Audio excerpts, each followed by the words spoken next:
Hi, my name is Chris Huff, and I'm the purchasing agent for the City of Battle Creek Purchasing Office. We'd like to talk to you today a little bit about what we do, but first we want to introduce ourselves. And I will begin our presentation. So I'm Chris Huff. I've been here for 19 years. I was born in Battle Creek, and this is my home. And listed here are some of the things that I'm responsible for in this department. So we will move over to Niels. Go ahead, Niels. Hi, I'm Niels Voss. I'm a senior buyer here at the city. I've been in this position since 2014. And Marcy? Hello, I am Marcy Thompson. I am the purchasing clerk. I'm born and raised in Battle Creek, and I've been here for the past 3 years. And she worked in water billing previous to that. Yes, I've been with the city for 10 years. Yeah. Okay. This is really important information for you because you will see items on the agenda pretty much every meeting from this office. There might be 1 or 2 meetings a year where we don't have a contract up for approval. So the role of the purchasing department is to make sure that we are in compliance with all purchasing policy in the city of Battle Creek. We administer all the solicitations, we track the contracts, we renew the contracts, and we oversee the disposition of surplus items, and we will seek commission approval when those contracts need to be approved, and I'll talk a little bit more about that later. Our policy is based largely on dollar thresholds, so you can see where the thresholds are on this slide. Pretty much what will concern you are those contracts that are over $50,000. There are some exceptions to that, and I will go over that as well. We have pretty much four methods of soliciting bids. One is an invitation for bid. That's when we know exactly what we need to buy. So we will specify that, and then the vendor qualifications are stated. It's pretty much based on price at that point because we've established all other criteria. A request for proposals is used when we don't know exactly what we need, and we want the vendor to propose solutions for that. And that's determined in this office which method that we use. We also have no bid contracts where for whatever reason we go with a particular vendor for a good or a service, and those reasons are always stated in the backup. Request for qualifications is used pretty much for federal architect and engineering contracts. So the federal government through the Brooks Act requires that architects and engineers are only considered as far as their qualifications go. So we can't even look at price. We have to make the selection based on qualifications only, and then price is sealed after the fact.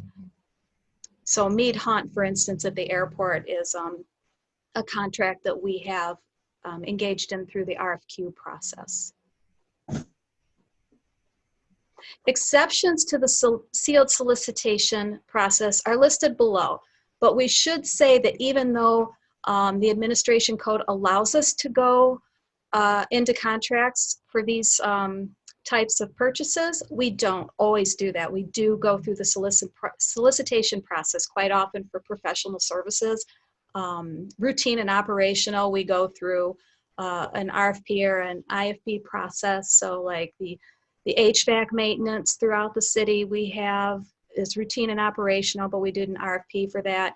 We have IFBs out for uniforms, wastewater chemicals. We do this all the time. So even though we do have exceptions, we do try to get the best value every time.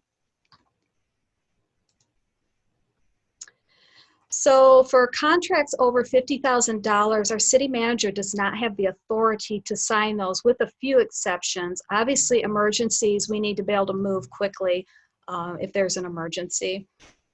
Routine and operational services that are let through a sealed bid process, not an RFP, but a bid process, do not have to go to commission. So wastewater chemicals and uniforms would be good examples of those, along with janitorial services. We also have my deal contracts because the state bids out on behalf of 200+ municipalities and hospitals and schools to allow us to buy off their contracts and take advantage of economy of scale. And a good example of this is road salt. we can't get the prices that the state would get for road salt. So they get a firm order from all the municipalities pretty much back in March, and then they bid out for that, and then we're required to order that amount. That's the only one where we have a firm obligation to order, would be road salt. And that's why we get such good pricing, because they guarantee an order with the road salt companies. And we work with our streets department to determine how many tons we need. When you get a resolution from purchasing, you will have all the information you need to make a decision on whether or not to award the contract. The contract won't be attached to the resolution for a couple reasons. One is your city attorney reviews every detail of every contract before the city manager signs it. The city manager will never sign a contract unless the attorney has her stamp on it. Another reason is we don't have the contract nailed down a lot of times by the time we go to commission meetings. For example, the body cameras for the police department, we knew the dollar amount, so we took it to the commission, but we're still working on some of the details of the contract, but we have every expectation that those details will be worked out as they usually are. So we do not attach the contract for that reason as well. The purchasing office several years ago signed on to a website called Vendor Registry. They maintain all our vendor files online. Vendors register free of charge under their service or commodity code.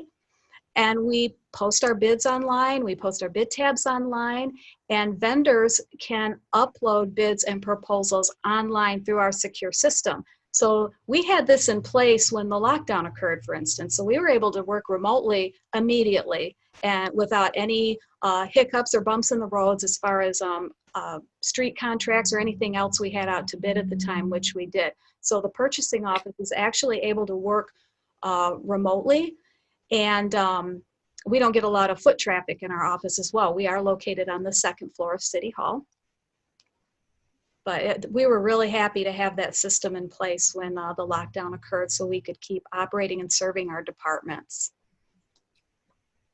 So that concludes our presentation. Thank you. Thank you.